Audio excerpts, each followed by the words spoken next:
Hello! I've been working on a glove and I've just come to the point where I need to add some stitches to increase the size for my thumb. So I thought it would be a good time to talk to you about the make one increase. And in my pattern, I've been told to put a make one increase right here. And it didn't specify if it was a make one right or a make one left. When your pattern doesn't specify that, you should probably assume they meant make one left. So to do that increase, what you will do is take your left needle and you will insert it into this little loop created between the two stitches. And you'll insert it from the front to the back of that in-between stitch, and it will create a loop on your left needle. You will work into the back loop of that, and it's going to create a little twisted stitch, and that keeps you from having a huge hole underneath it as you work. So that was the make one or make one left. But there's also a make one right.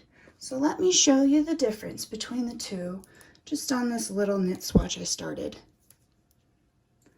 I'll knit this little border stitch and then we'll add the make one right increase here. So to do the make one right increase, you will take that left needle and you'll insert it in that in-between stitch from back to front. So it'll lay across the needle this way. You'll work into the front leg when you're doing the make one right. And it can be a little tricky to get into that doing a regular knit. So what I like to do is go at it like I'm going to purl, loosen it up, hold it with my thumb, and then I'm more able to knit into it without having to fight the yarn so much. You slide that off. And now you have a cross, a twisted stitch, and as you see, it leans to the right instead of the left like the other one did. Let's go down here and really see the difference, and I'll do a make one left so you can compare them on the same piece of work. So a make one left again, you insert your needle from the front to the back and work into the back loop.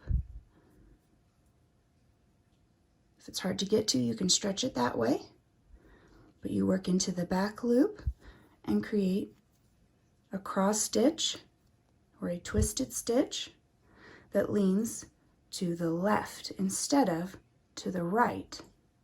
Let me work down to the end and I'll show you the two side by side.